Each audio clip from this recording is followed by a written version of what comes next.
Patrick, welcome to the show. You've talked a lot about Switzerland and the Swiss franc, and I have a question about strong currencies in general. I understand that the citizens become richer, but as businesses that export will get hurt, they will have lower profits, and then they have to lay off people. And if that would slow the economy and possibly make the currency less strong again, why doesn't it make sense to make the currency less strong to begin with and then keep the jobs and the corporate profits? Well, because it's a fallacy that a rising currency will mean that you can't export. Because two things happen when you have a strengthening currency that reduce your overall costs. Number one is your raw material costs, your components that you import from around the world will become less expensive for you.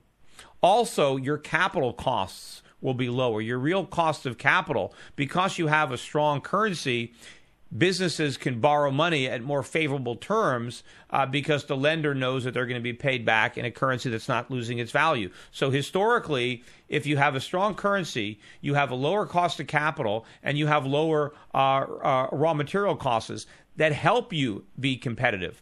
But of course, at the end of the day, the only reason you're exporting is to import. You're not exporting just to export. You're exporting to finance your imports. And if you can export less to import more, then you're better off because you don't have to work as hard to consume the things that you need. The idea that, well, I'm going to have to lay people off if I don't debase my currency, that's the same thing as cutting their wages. I mean, what you're saying is we have to find a way to lower wages other than just having people take a pay cut. Let's just fool them into accepting a lower pay without their knowledge because we're debasing the value of the currency in which they're paid.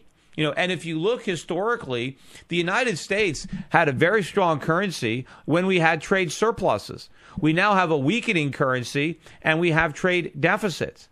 You know, the Japanese yen was much stronger during the 1970s and 80s than it is now. It was rising sharply, yet they had trade surpluses the whole time. Same thing with Germany. You know, Germany still has a trade surplus, but Germany, when it still had the Deutschmark was strengthening through the 70s, through the 80s, through the 90s against the dollar, and its trade surpluses were growing.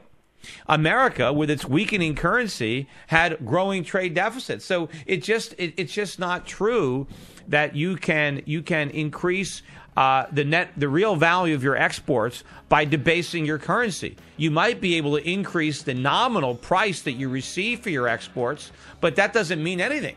You know, because if you can't buy anything with that, I mean, what's the value of Zimbabwe's exports? I'm not really sure what they export, but they're getting trillions or whatever. I'm not even, what comes after a trillion? A zillion?